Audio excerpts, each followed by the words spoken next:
The tenderness with which Tina Malone's husband expressed his unconditional love for her and their daughter Flame was breathtaking. Here was a man who had witnessed untold horrors in the decade he served with the 22nd Regiment of the Cheshires in bloody conflict zones like Iraq and Afghanistan. Yet, he addressed his partner with such softness, as Tina, my amazing wife. He continued, the most amazing woman I've ever met, I love you unconditionally, you gave us our beautiful daughter. I love you Flame more than you'll ever know. The tragedy was that Tina first saw this message to her and 10-year-old Flame on March 13. Police officers were in the front room of her Liverpool home. Blue lights were flashing outside and she had just heard that her husband, Paul Chase, 41, who hadn't come home that night, was dead. No longer able to cope with the PTSD his experiences in combat had left him with, he had taken his own life. Tina says, it's the first time I've said it and confirmed it. Paul did commit suicide. Tina has chosen to publicly reveal how Paul died in an emotional interview with The Mirror. Speaking exclusively, she says, his last texts were sent at about 4 a.m. but I have an old phone and they didn't come through straight away. When they finally arrived, the police were already at my house breaking the news that he'd gone. In his last ever text to Tina and Flame, who were about to leave for the school run when the police arrived, he told his little girl, I am sorry I left you, you lit up my life every time I saw you. I'm sorry. And he implored his wife, Tina, please forgive me and one day when you are up here with me we will meet again. XXX I love you Tina, I will visit you when I find a way. I am sorry my love, you made my life perfect, throughout the chaos. XXX I will come and visit you and Flame in spirit. Please forgive me 30 finding Fame first in Brookside playing Mo McGee, then as the wonderfully foul-mouthed and ebullient Mimi Maguire in Shameless. As she talks through crippling grief, Tina is determined to channel the feistiness she gives her characters into fighting for those in need. For she is marking Paul's birthday on May 28 by launching a charitable foundation, Paul's Flame. She says, it's a very different charity with a board of 12 and it's going to shine the light on people in poverty, in crisis, in need, who need cold, hard, cash. It's the hardest time of my life, but I have to bring some positivity out of this. But being positive is not easy. She admits, we'd been through hell in the 12 months before he died. He had felt so lost, so useless. He couldn't fight anymore. I'm not ashamed of what Paul did. I will always be proud of the man I married. We have to talk more about suicide, that's why I am speaking out now. It is the biggest cause of death in men under the age of 50 but there is still a stigma around it, there's not enough support. But I don't want Flame to be defined as the daughter of a man who took his own life, but as the daughter of a wonderful dad and a man who served his country.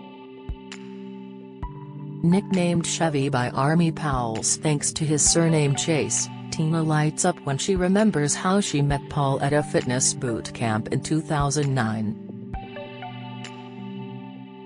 It wasn't love at first sight, I hated him. She recalls. He was a personal trainer and he'd knock on my door in this building in the Peak District and go, right, you've got 15 minutes to get downstairs. You're late. I thought, hang on, I'm being paid to be here.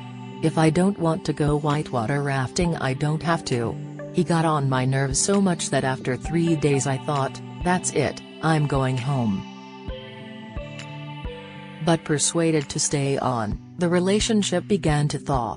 The final day saw them paired together on an 8-hour walk. He was teasing me with jelly babies, she laughs. We chatted about his army service, particularly Iraq. He didn't recognize her, even though she'd just been in Celebrity Big Brother, but they bonded, had their first date soon after and moved in together 13 days later. They had 600 guests at their Manchester wedding and went on to have Flame, thanks to IVF treatment, when Tina was 50. Their 21-year age gap raised eyebrows, and she hilariously warned him that she was morbidly and clinically obese and bipolar. "I'm self-obsessed, self-absorbed, opinionated, loud and brassy." But he was still game. And when the consultant warned her against IVF on health grounds and warned Paul how emotional and highly strung the treatment would make her, neither of them were fazed. Tickled by Paul's inability to be starstruck, Tina laughs, "He wasn't impressed by anyone nor anything. We would go to George Michael's after-show party and he'd say 'Lovely to George, but I'm getting off to watch the boxing on the telly.' I remember once, we had not long had Flame, we were staying in a hotel and Meryl Streep was in the next room. We bumped into her and Paul just said, 'Here, hold the baby while I take the pictures.' To Meryl Streep. And she did. I guess the bigger the star the less grandiose they are. But that was Paul. People recognized there was no side to him. He was just lovely and gentle and kind."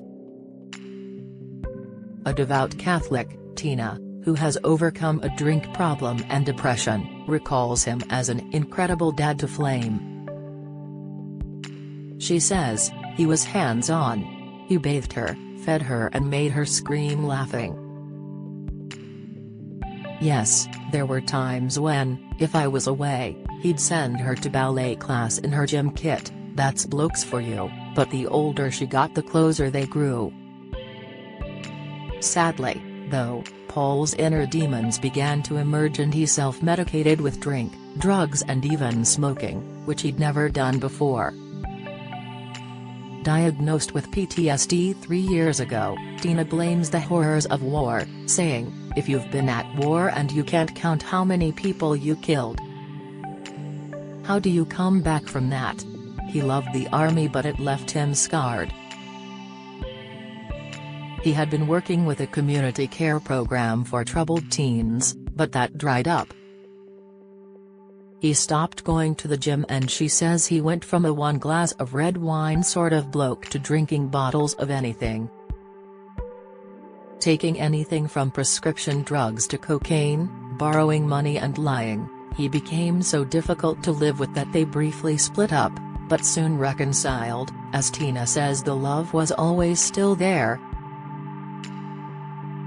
As he hit rock bottom, Paul made attempts on his life and was admitted to psychiatric hospital, but Tina says bed pressures saw him transferred to a community mental health facility that was under pressure.